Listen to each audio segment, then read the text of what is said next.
Hey, my name is Ethan. I'm 26. 3 months ago, I was just restoring furniture in my small coastal town when my mom's best friend brushed my sleeve and said, I held you in my arms when you were little. What I told her next shocked us both. That I still remembered her lullaby from the night my dad left, and that I'd kept the scarf she forgot at our house 17 years ago. Her fingers went white on the doorframe, and I could smell that powdery green perfume that still meant safety to me. She looked at me like I'd just unlocked something she thought was buried forever, then whispered, You kept it because it smelled like safety. If you're watching this right now, tell me where you're from in the comments, because I still don't know if what we did was wrong. I could hear the ocean from Marina's porch that day. The late afternoon sun cut through the cedar trees, and I was carrying a sanded drawer up her front steps when everything changed. The porch light hummed above my head, one of those old fixtures that never quite stays quiet. I'd been restoring furniture for 3 years since I moved back home, and this was just another job. Marina Hale needed her piano bench fixed, and my mom had recommended me. That's what I told myself anyway. The door opened before I could knock. Marina stood there in a cream-colored sweater, and that powdery green perfume of hers drifted out like it always had.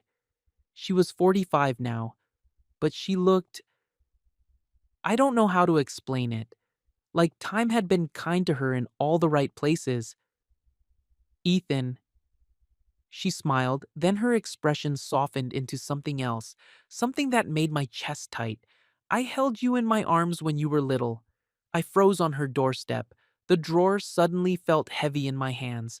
All at once, I was 9 years old again. It was the night my dad packed his truck and left without saying goodbye. I'd hidden in my closet until I heard Marina's voice downstairs, talking to my mom in those hushed tones adults use when they think kids can't hear. But I could hear. And later, when Mom was crying in the kitchen, Marina had found me curled up on the living room couch. She'd wrapped me in this silk scarf she'd been wearing and hummed something soft until I fell asleep. I remember your lullaby, I said, and my voice came out rougher than I meant it to. From the night my dad left. And I still have the scarf you forgot at our house. Her fingers went white where they gripped the doorframe. You kept it. It smelled like safety. For a moment, neither of us moved. The ocean wind picked up, carrying salt and the distant cry of gulls. Her perfume mixed with the cedar dust on my clothes, and I felt like I was breathing in 17 years of time all at once. How long will the repair take? She asked finally, her voice steady again. 2 weeks, maybe 3 if the hinges need custom work. She nodded, stepping back to let me inside. That's fine. Take whatever time you need. I carried the drawer into her foyer, trying not to notice how the afternoon light caught in her hair. When I looked back from the bottom step, she was still standing in the doorway. The porch light flickered once, like it was trying to tell me something. I didn't look back. The next morning, Liam was waiting in my workshop with coffee, and that look he gets when he knows I'm about to tell him something stupid. How'd it go with Mrs. Hale? He nudged a steaming cup toward me across the workbench. Fine. I tested the piano bench's brass hinge, listening to the way it squeaked. Professional. Uh-huh. Liam leaned against the wall. And the part where you turned into a tomato when your mom mentioned her name? I didn't answer. Instead, I drafted an invoice for the restoration work, writing out each line item in my careful handwriting. Sanding, hinge repair, refinishing, numbers I could control. My phone buzzed. Mom, calling from the salon. Hey, honey, can you swing by later? Marina stopped in this morning and had nothing but good things to say about your work. My stomach did something complicated. Sure, Mom. I'll be by around lunch. I hung up and went back to the hinge. Squeak, squeak, settle. The brass was warm under my fingers. Rules, man, Liam said quietly. Whatever you're thinking, just rules. I wiped the cedar dust off my hands and texted Marina a professional update. Bench frame stabilized. Testing hinges tomorrow. She replied an hour later. Thank you for the update. Nothing else. Which was exactly right. The Boardwalk Cafe was busy that next morning, full of the usual small town chatter and the smell of salt air. Mrs. Pierce sat by the window, stirring her tea and watching everyone like she was taking notes for some invisible exam. Marina arrived at 11, elegant but relaxed in a way that made my chest do that thing again. She'd chosen a corner table, away from the crowd. I brought fabric samples, she said as I sat down, for the bench seat. We spread the swatches between our coffee cups. Her fingers brushed mine when she reached for the dark blue sample, and we both pulled back like we'd touched something hot. I kept your scarf because it smelled like safety, I said again, quieter this time. She looked up from the fabric. I wondered what happened to it. I can bring it back. No? Her smile was sad and grateful at the same time. I think it's exactly where it should be. Mrs. Pierce waved at us from across the cafe, that too long kind of wave that meant she was filing this moment away for later. Marina noticed and shifted almost imperceptibly, moving nothing but her eyes. The bench is coming along beautifully, she said, louder now. Mom will love having it ready for her birthday party. We talked about stain colors and delivery timelines, safe things, professional things. But underneath it all, I could feel something humming like that porch light, something that had been waiting 17 years to be noticed. We parted ways at the corner. I folded the fabric samples into a small envelope, and the sea wind tried to steal it from my hands. 2 days later, I was back at Marina's house, measuring clearance under the piano. The foyer was warm and quiet, full of that expensive kind of silence you only find in houses where people have money. That's when I saw it. A small frame note on the side table. The handwriting was familiar, even though I couldn't place it right away. For believing I could, it read. My breath caught. I knew that handwriting because I'd stared at it for hours when I was 18. An anonymous scholarship had paid for my community college courses, the ones that taught me furniture restoration. The thank you note I'd written had been addressed to unknown benefactor, and I'd never known if anyone actually read it. Where did you find this frame? I asked, trying to keep my voice casual. Marina's cheeks went pink. It's an old kindness, something worth remembering. The air between us grew thick with things we couldn't say. I moved to the bench hinges, focusing on the mechanical click and settle of brass against wood. You paid for my schooling. It wasn't a question. She didn't deny it. You needed a door? I could afford a hinge. I finished measuring and packed my tools while she stood by the frame, her thumb grazing the glass. The bench creaked for the first time with real promise. Neither of us mentioned it again. That evening, I stopped by Mom's salon with soup and a spare towel. She was cleaning up from the day, humming while she swept hair from around the chairs. Marina's been my backbone since your dad left, she said without looking up. I don't know what I would have done without her. Guilt climbed into my throat and stayed there. Back at the shop, I found a piece of scrap paper and wrote out rules. Real ones, with pen on paper where I couldn't pretend they didn't exist. No visits without work-related reasons. No lies to Mom beyond scheduling logistics. No crossing physical lines. Text updates only about the job. I taped the list above my workbench and turned off the lamp. In the moonlight, the cedar dust looked like it was glowing. The next morning brought the kind of daylight that makes everything seem possible. Marina's piano sat in a pool of sun, and we tested fabric samples with our shoulders almost touching. Almost. We both stepped back at the same time. She hummed under her breath while we worked, that same melody from 17 years ago, and without thinking, my mouth formed the next line. We caught ourselves and went quiet, focusing on stain colors with the kind of intensity you usually reserve for bomb disposal. When I finished for the day, she handed me a sealed envelope. Cash. I handed it back with an itemized invoice. My pride was worth more than her convenience. "I'd prefer to do this properly," I said.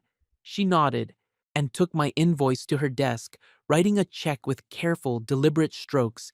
At the mailbox, I slid the invoice copy into the slot. The metal clink sounded final and adult. 3 days later, storm clouds piled up over the ocean like they had something to prove. I was hurrying to finish sanding when my phone buzzed. "Power's flickering," Marina texted. "Come only if safe." I went anyway. The bench seat was wrapped in canvas when I carried it up her steps. Thunder growled overhead, and the first fat raindrops hit the porch as she opened the door. "You shouldn't have driven in this." "It's fine. Just dropping this off." But then the power died, and we were standing in her foyer with nothing but the gray stormlight coming through the windows. She found candles. We sat in her living room, 2 chairs apart, while rain hammered the roof and the flames threw shadows that made everything feel like a secret. "Graham travels a lot," she said into the quiet. "For work?" "For distance, I think. We're—" She paused, watching the candle flicker. "We're polite to each other. Have been for years." I wanted to ask more, but that felt like stepping over a line I couldn't see. "I checked my phone for your name," I said instead. She looked at me through the candlelight. "I know." The storm eased around midnight, leaving the air clean and electric. I stepped into the rain-washed night with salt on my tongue and restraint burning in my chest. The next morning was all sunshine and second chances. I fit the brass hinge into place with the kind of precision that comes from doing something with your whole attention. Scrape, scrape, then a clean settle. Marina watched from the doorway, hands wrapped around a mug of tea. "The scholarship," I said, not looking up from the hinge. "Why?" "You needed a door. I could afford a hinge." We agreed, awkwardly but firmly, to keep our rules. No crossing lines, no unnecessary visits, no lies to the people who trusted us. Outside, Mrs. Pierce's car idled at the curb. Her silhouette lingered behind the wheel, and I could feel her watching through the window. I closed my toolbox, just as a camera clicked from the sidewalk. My teeth clenched, but I kept moving. That afternoon, I found myself back at the Boardwalk Cafe. 2 coffees arrived without me ordering, Marina's usual and mine. The barista grinned at Marina.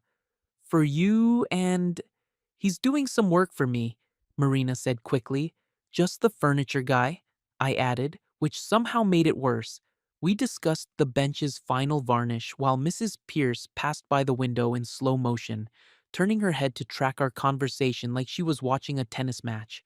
When Marina walked to her car, I stayed 3 feet behind her. Safe distance. Professional distance.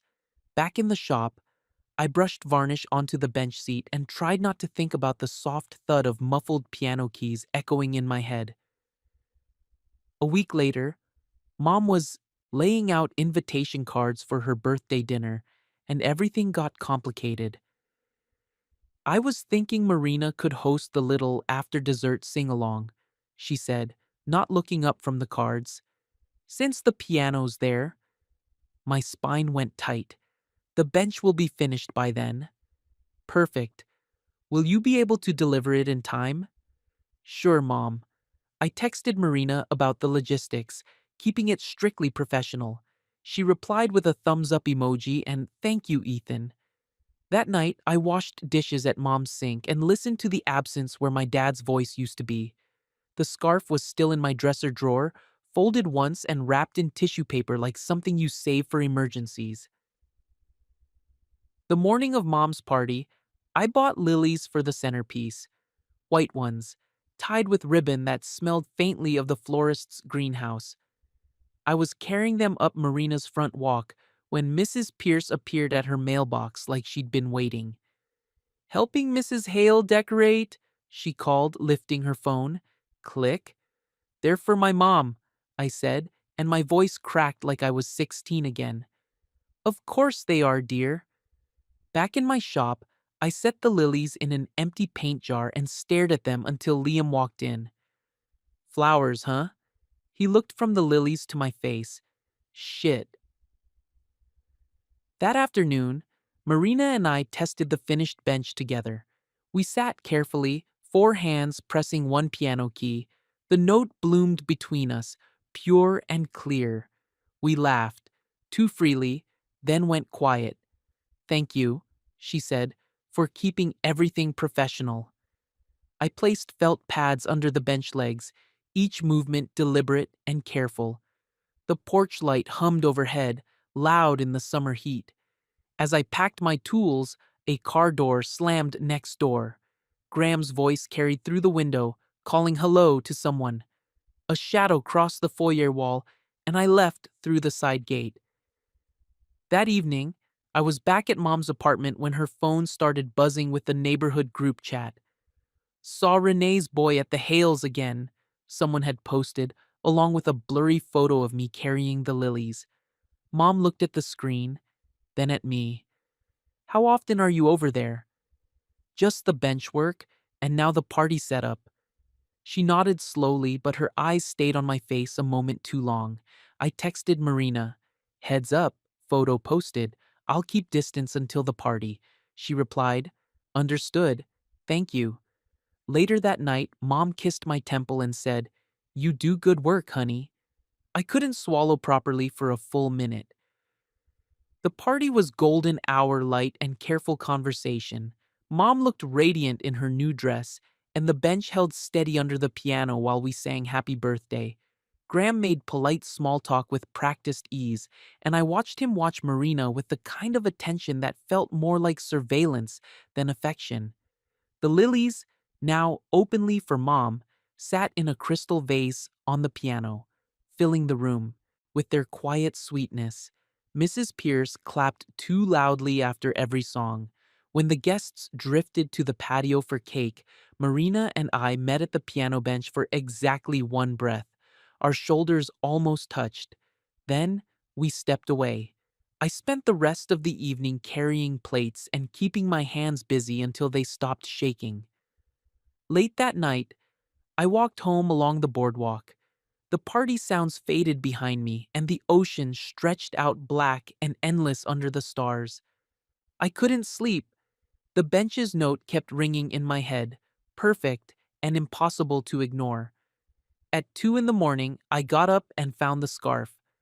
I placed it in a small wooden box with a handwritten note. You steadied me then. I'm steady now. No answer needed. I meant it, or I tried to. The box sat on my nightstand until morning, and outside, the insects started their nightly chorus all over again. The next morning, I took the ridge road while the town was still waking up. Sun painted the porches gold, and somewhere a dog was barking at nothing in particular. I left the box at Marina's side door, knocked once, and walked away without looking back.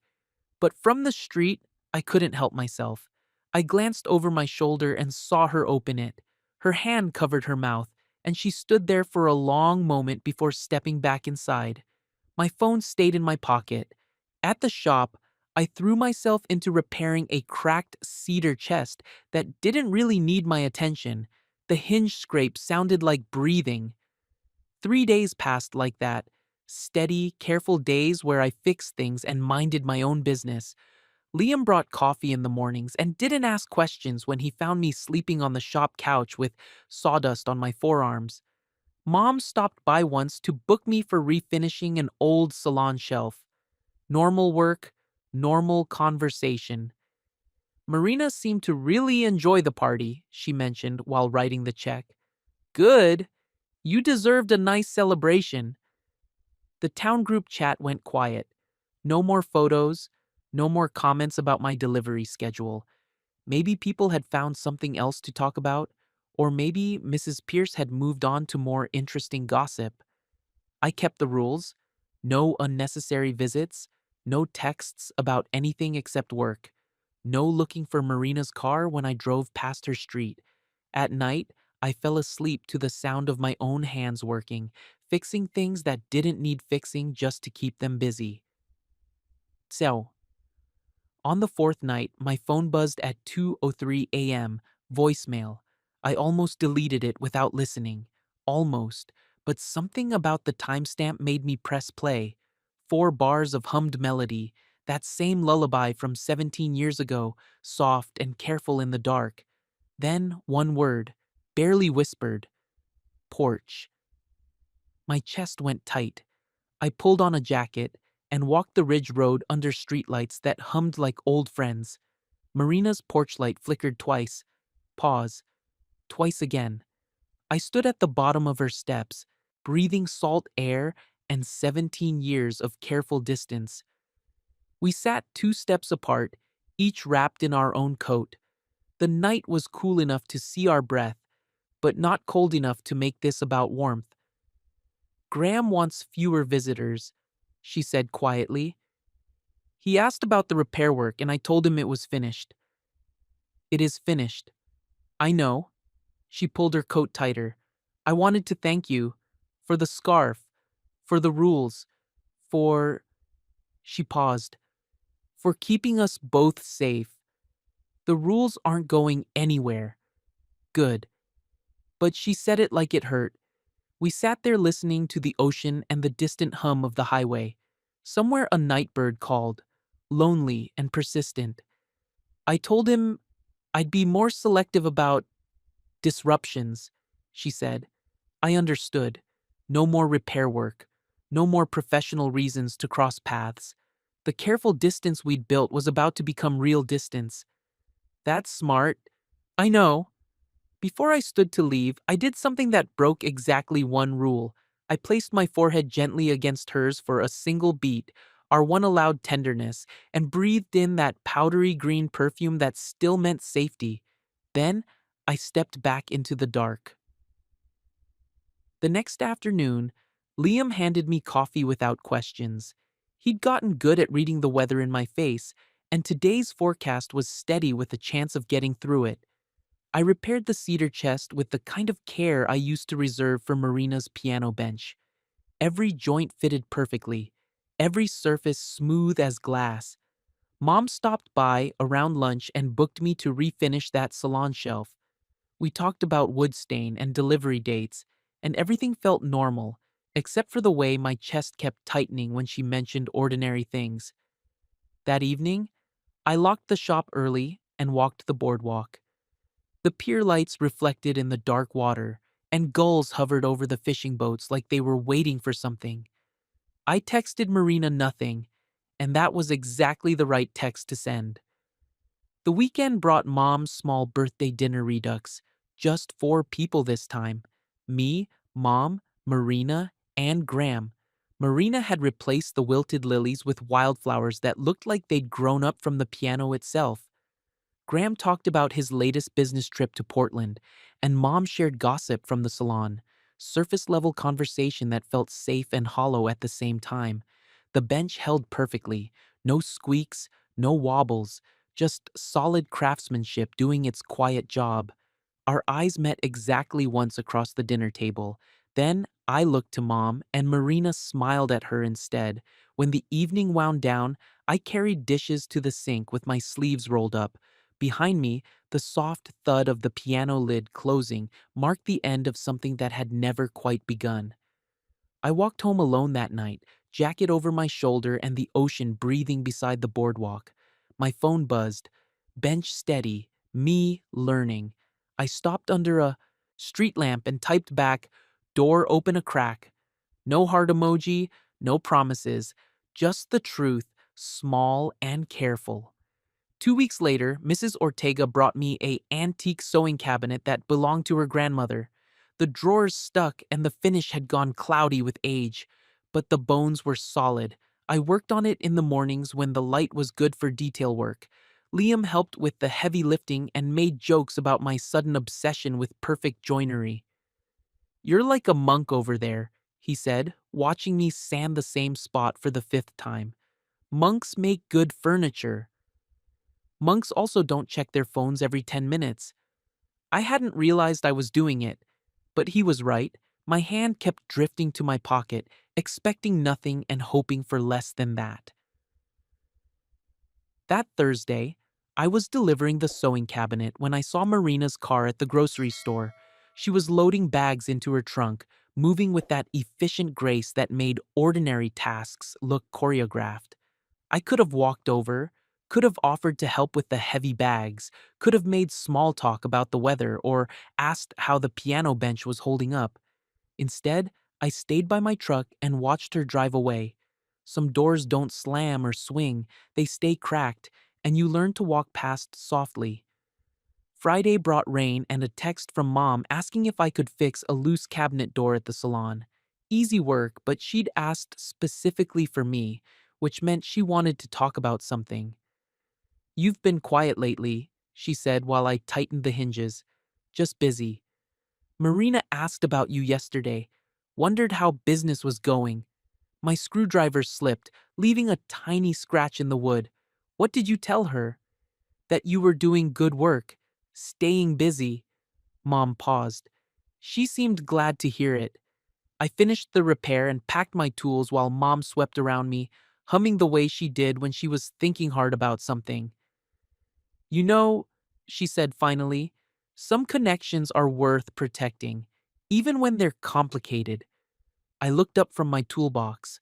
"Mom, I'm not asking questions, honey. I'm just saying, some things are worth the careful handling." She kissed my cheek and went back to sweeping, leaving me to figure out what she meant by careful handling. That weekend, I drove out to the lighthouse point where the coast road ends in a gravel parking lot and a view of nothing but ocean. The waves crashed against the rocks below, endless and patient. I thought about doors that stay cracked, about rules that keep people safe, about the difference between wanting something and needing it. My phone stayed quiet in my pocket, and that was exactly right. Monday brought Mrs. Henderson with a rocking chair that needed new runners. Tuesday was a bookshelf for the library that required matching wood stain to their existing pieces. Wednesday, Liam convinced me to grab lunch at the Boardwalk Cafe. We sat outside where the salt air mixed with coffee steam. Mrs. Pierce was at her usual table by the window, but she barely glanced our way. Whatever gossip energy she'd focused on me and Marina had apparently found a new target. "You seem better," Liam said around a bite of sandwich. "Better how?" "Less like you're waiting for something terrible to happen." I thought about that while watching the gulls dive for scraps near the pier. Maybe he was right. Maybe I'd found some kind of balance between wanting and accepting. That evening, I was closing up the shop when I heard the familiar hum of Marina's car engine. She pulled up to the curb but didn't get out immediately. I waited by my truck, keys in hand. She rolled down her window. "I have a friend in Millfield who needs a dining table restored. Solid cherry, probably 1940s. Would you be interested?" Professional question. Professional answer required. "Sure. Have her call me to discuss details. I'll pass along your number." We looked at each other across the 10 feet of sidewalk between us. Her perfume carried on the evening breeze, faint but unmistakable. "The bench is perfect, by the way. No squeaks." "Good, that's what matters." She put the car in drive, then paused. "Ethan?" "Yeah?" "Take care of yourself." "You too." She drove away, and I stood there until her taillights disappeared around the corner. Then I locked up and went home to leftover pizza and a baseball game on the radio. The Millfield job turned out to be exactly what I needed. Mrs. Garrett had a 1943 Duncan Fife table that required complete refinishing and some complicated repair work on the pedestal base, the kind of project that demanded full attention and rewarded precision. I drove out there twice a week for measurements and progress updates. Mrs. Garrett made excellent coffee and had stories about every piece of furniture in her house. Good, distracting work. 3 weeks in, she mentioned that Marina had spoken very highly of my craftsmanship. "She said you restored her piano bench beautifully. said you were professional and reliable. She was a good client, clear about what she wanted. She seemed quite fond of your work, said her mother-in-law complimented the finish specifically. I sanded the table edge with extra care and let the conversation drift to safer topics. October brought cool mornings and the kind of light that makes everything look like a painting. I was working on a jewelry box for a Christmas commission when Mom called. I'm thinking of having a little Halloween get together. Nothing fancy, just a few friends. Would you mind helping me move some furniture around beforehand? Of course. When? Saturday afternoon. And Marina offered to bring her famous apple cider, so you know it'll be good. My sanding block paused mid-stroke. Sounds nice, Mom. Just a small group, maybe 8 people. I thought we could use Marina's piano again for some music after dinner. The jewelry box needed 3 more passes with fine grit sandpaper, but my hands had gone still. That bench is holding up well, I hope. Like it was built to last, I said, which was true. Saturday afternoon, I showed up at Mom's with my toolkit and a carefully neutral expression. The apartment needed furniture rearranged to make room for a buffet table, and Mom had borrowed folding chairs from the community center. Marina arrived as I was testing the stability of Mom's old card table. She carried a slow cooker full of cider that smelled like cinnamon and October evenings. Hello, Ethan. Marina, need help with that? I've got it, but thank you. We moved around each other in Mom's small kitchen with the practiced efficiency of people who'd learned to maintain proper distance. When she reached past me for a ladle, I stepped aside before our hands could accidentally touch. Mom watched us navigate the space with the kind of attention that meant she was filing details away for later consideration. You two work well together, she commented. Just good communication, Marina said, which was technically true. The party was warm and loud in all the right ways. Mom's friends filled the apartment with laughter and stories, and the apple cider disappeared faster than anyone expected. Around 9 o'clock, someone suggested moving to Marina's for piano music. I helped carry the leftover food while trying not to notice the way Marina's house smelled like home and careful choices. The piano bench held perfectly, no wobbles, no complaints, just solid craftsmanship doing its job while 8 people crowded around to sing songs that everyone half remembered. Graham had joined us this time, and he stood beside Marina with one hand resting lightly on her shoulder. Polite affection, performed for an audience of friends. I found myself watching Mom instead, memorizing the way she laughed at Mr. Peterson's terrible jokes and hummed harmony lines under her breath. When the evening wound down, I helped clean up while the other guests said their goodbyes. Marina and I loaded the dishwasher with the same careful choreography we'd developed in Mom's kitchen. Thank you for helping, she said as I dried the last of the serving spoons. Thanks for hosting. Mom had a great time. Graham appeared in the doorway, car keys jingling. I'm walking the Hendersons to their car. Back in a few minutes. The kitchen went quiet except for the hum of the dishwasher and the distant sound of goodbyes from the front yard. The table in Millfield is almost finished, I said because professional updates felt safe.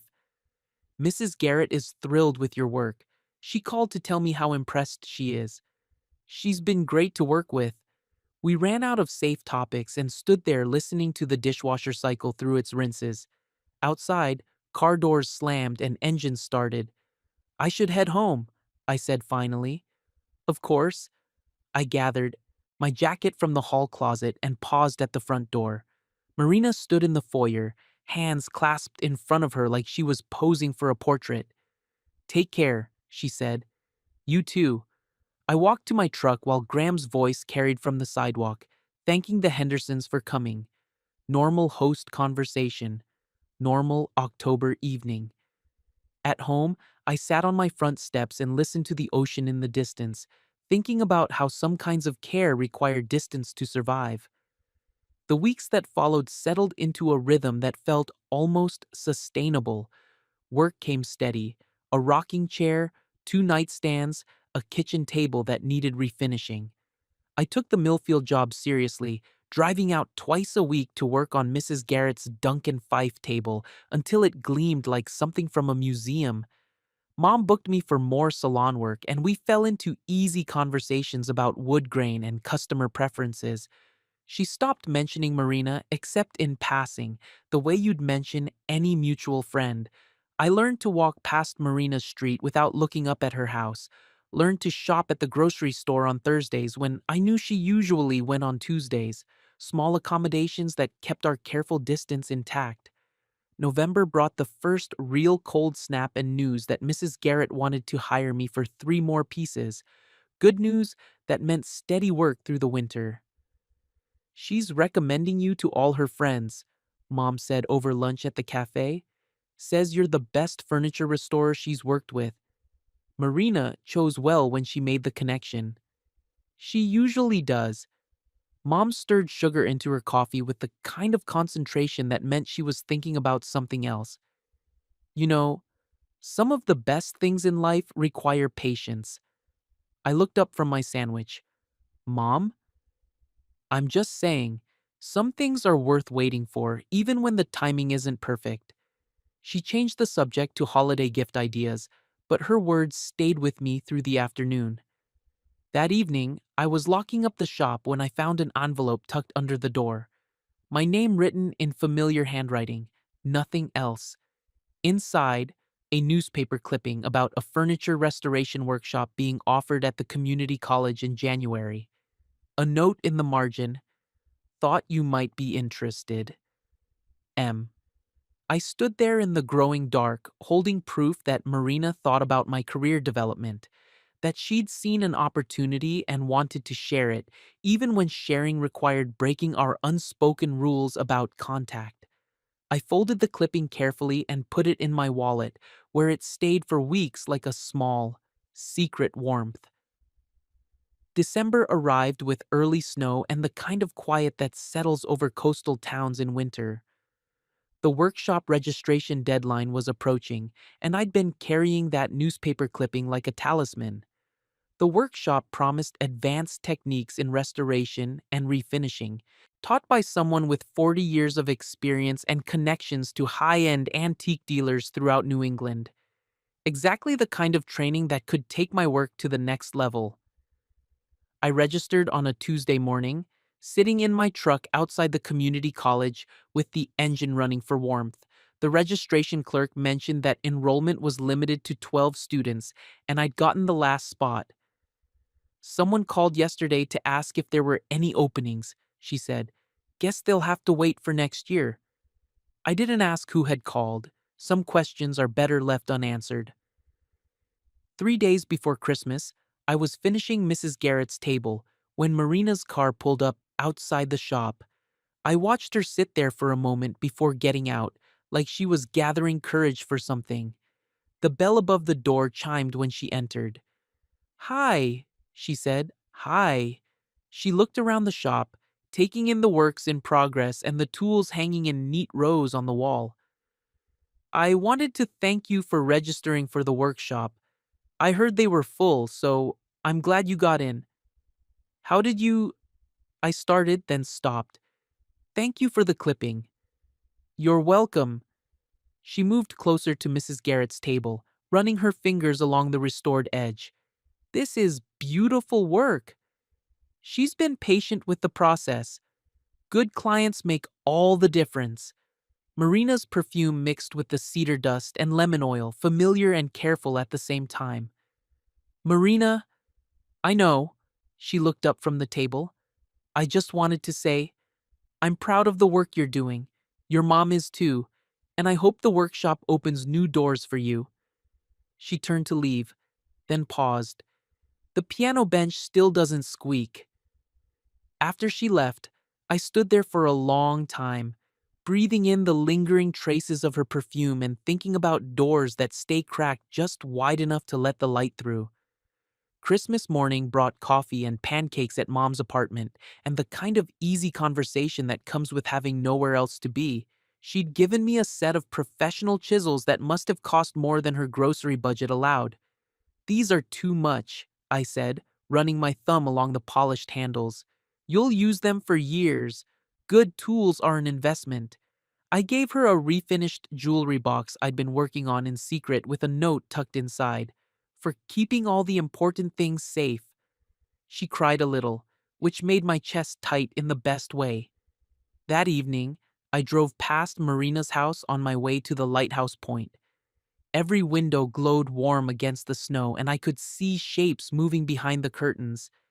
Family dinner, or maybe friends gathered around the piano. I kept driving. The new year arrived with resolutions I didn't make and possibilities I tried not to name.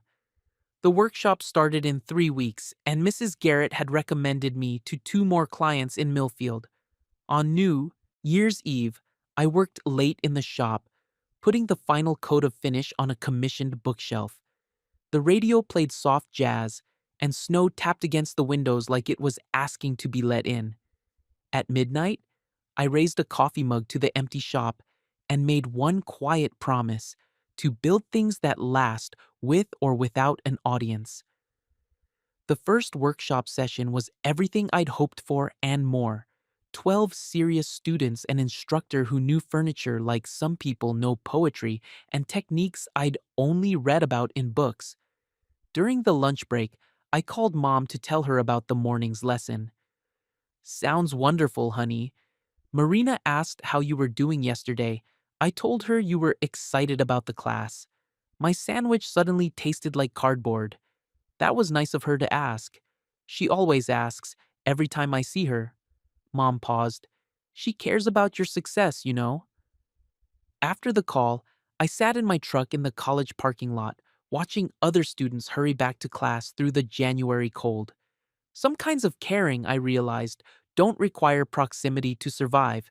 They just require trust that the other person is building something worthwhile with their careful distance. By February, the workshop had changed how I approached every project. My joints were tighter, my finishes smoother, and my confidence steady in a way it had never been before. Mrs. Garrett introduced me to a collector in Boston who needed 3 pieces restored: premium work for premium pay, the kind that would let me upgrade my equipment and maybe take on more ambitious projects. I was measuring a 1920s sideboard in a Beacon Hill townhouse when my phone buzzed with a text from Mom. "Marina's hosting a small dinner party Saturday. Wondered if you'd like to join us. Nothing fancy." I stared at the message for a long time, then typed back, "Can't this weekend. Boston job requires Saturday work." Which was true, even if it wasn't the whole truth. Some doors are easier to walk past when you're focused on where you're going instead of where you've been. Spring arrived early that year, bringing warm days and the kind of light that makes everything feel possible again. The Boston Collector had turned into steady work, and I'd saved enough to buy the professional spray booth I'd been wanting for 2 years. Liam helped me install it on a Thursday that felt like summer. "Look at you," he said, stepping back to admire our work. "Official furniture restorer with official equipment. Getting there? Marina's gonna be proud when she hears about this." I looked up from adjusting the ventilation system. "You think about Marina a lot for someone who's never met her."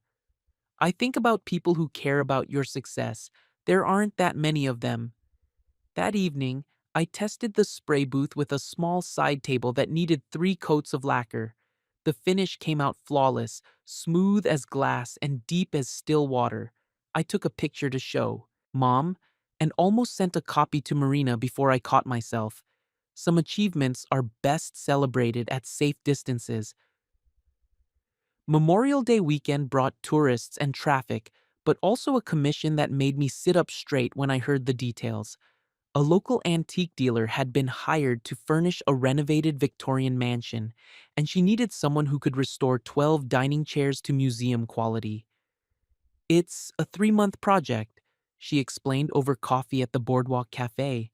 "Premium rate, but the timeline's non-negotiable. The house goes on the market in September." I accepted on the spot. Walking back to my truck, I passed Marina coming out of the bookstore. We nodded politely, like acquaintances who'd run out of things to say to each other. Congratulations on the big commission, she said. I heard Sarah mention it yesterday.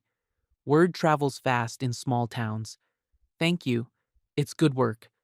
I'm sure you'll do beautifully. She walked toward her car, and I toward mine. 10 steps in opposite directions, perfectly choreographed to avoid awkward lingering. But at her car door, she paused. Ethan, I turned. I'm proud of what you're building. Then she got in her car and drove away, leaving me standing on the sidewalk with something warm and complicated growing in my chest. The dining chairs project consumed my summer. 12 different types of damage, 12 different approaches to restoration. I documented every step, partly for the client and partly because I'd never worked on anything so intricate. Mom stopped by once a week with lunch and updates from the salon. The town gossip had moved on to other subjects, who was dating whom, which businesses might not survive the winter, whether the new traffic light was really necessary. My name and Marina's no longer appeared in the same conversations, which felt like a small victory for careful distance. You look happy, Mom said one Tuesday, watching me fit a replacement spindle into chair number 7. I love this work.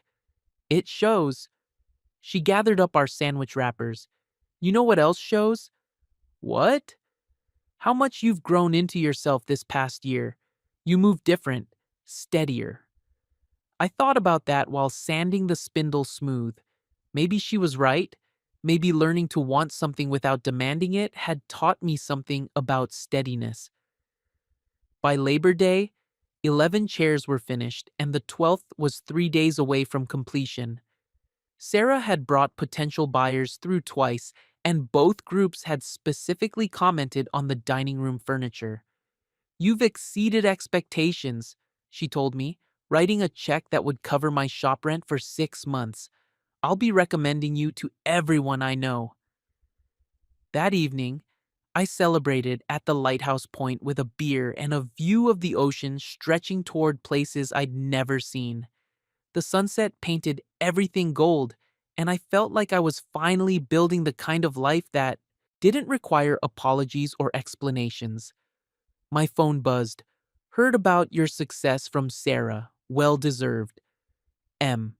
I read it 3 times, then typed back, thank you.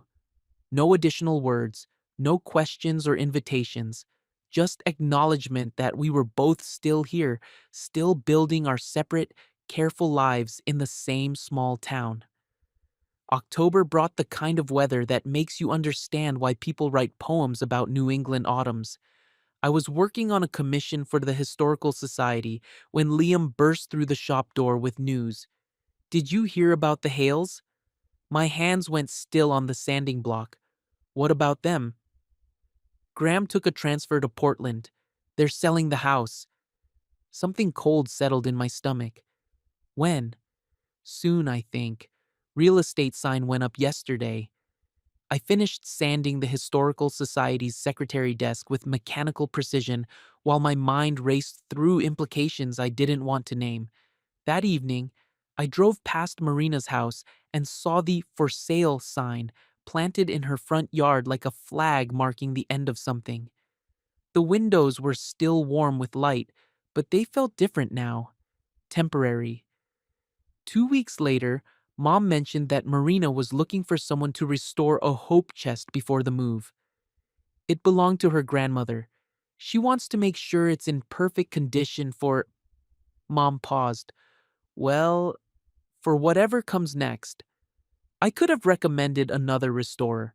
Could have explained that I was booked solid through Christmas, which was true. Instead, I heard myself saying, have her call me. Some rules apparently know when to bend. Marina called on a Thursday morning, professional and direct. Mom mentioned you might be able to help with Grandma's hope chest. It needs some hinge work and refinishing. I could take a look. When would be convenient? This weekend? I know you're busy, but Saturday morning works. Thank you, Ethan.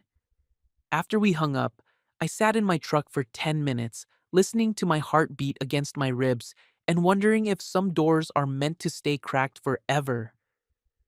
Saturday morning brought the first real frost and the clarity that made everything look sharp edged and new. I loaded my truck with basic tools and drove the ridge road one more time. Marina's house was full of boxes, but the hope chest sat in the living room like an anchor in the middle of controlled chaos. Grandmother kept quilts in it, Marina said, running her hand along the cedar top. I want to pass it on to, well, to someone who'll appreciate it. The hinges were brass, tarnished but solid. The finish had clouded with age, but the wood underneath was beautiful. 3 days' work, maybe 4. It's a beautiful piece, I said, worth restoring properly. How long do you think? A week, maybe 2 if the hinges need rebuilding. She nodded. I have time. We loaded it into my truck together, our hands brushing as we lifted. Neither of us pulled away immediately, and for a moment we stood there with the weight of the chest between us and 17 years of careful distance suddenly feeling like the most natural thing in the world. Then, I secured the tailgate and she stepped back onto her sidewalk. I'll call when it's ready, I said. Thank you. Driving away, I caught her in my rearview mirror, standing beside the for sale sign and watching my truck disappear around the corner. The hope chest responded to restoration like it had been waiting years for proper attention. The brass hinges cleaned up beautifully, and the cedar revealed grain patterns that took my breath away. I worked on it in the evenings after finishing the day's regular projects. Careful, meditative work that felt like preparing something sacred for its next chapter. On the 5th night, Marina texted, "How's Grandma's chest coming along?" "Almost finished. The cedar is beautiful. She'd be happy to know you're working on it." I stared at that text for a long time before typing, "When do you leave for Portland?" 2 weeks. 2 weeks. I set down my phone and got back to work, polishing the brass hinges until they gleamed like new gold. The chest was ready on Thursday. I called Marina that evening and she asked if she could pick it up Friday afternoon. Of course. Would would it be all right if I brought Mom along? She'd love to see your workshop. Sure, Mom would enjoy meeting her. Friday afternoon, 2 cars pulled up outside my shop. Marina got out of the first one, elegant in a gray coat that made her look like she belonged in a different season. From the second car emerged a woman who was clearly her mother.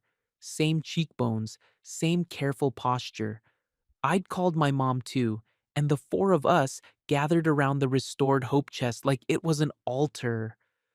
"Oh my," Marina's mother said, running her fingers along the refinished top. "It's exactly as I remember it from my childhood." The 2 mothers talked about family history and furniture stories while Marina and I stood slightly apart, watching our parents discover they had more in common than just worrying about their children. "It's perfect," Marina said quietly. "Thank you. It was good work, the kind you don't mind taking time with." We loaded the chest into her car while our mothers exchanged phone numbers and made plans for coffee. Normal small town connections forming in real time. As Marina got ready to leave, she turned back one more time. "I'm glad we got to do this right," she said. "Me too." She drove away with her grandmother's chest secured in her back seat, ready for whatever came next. 2 weeks later, the moving trucks came and went, and Marina's house stood empty with a sold sign planted where the for sale sign used to be. I drove past it once, just to confirm that some chapters really do end, but that night, my phone buzzed with a message from a Portland area. Code, "Hope Chest is perfect in its new home. Light flickers twice some evenings." You know, I read it 3 times, then saved it without responding. Some doors don't slam or swing. They stay cracked just wide enough to let the light through. And some nights, when the work is done and the shop is quiet, I check my phone for messages from Portland and remember that the best kinds of caring don't require proximity to survive.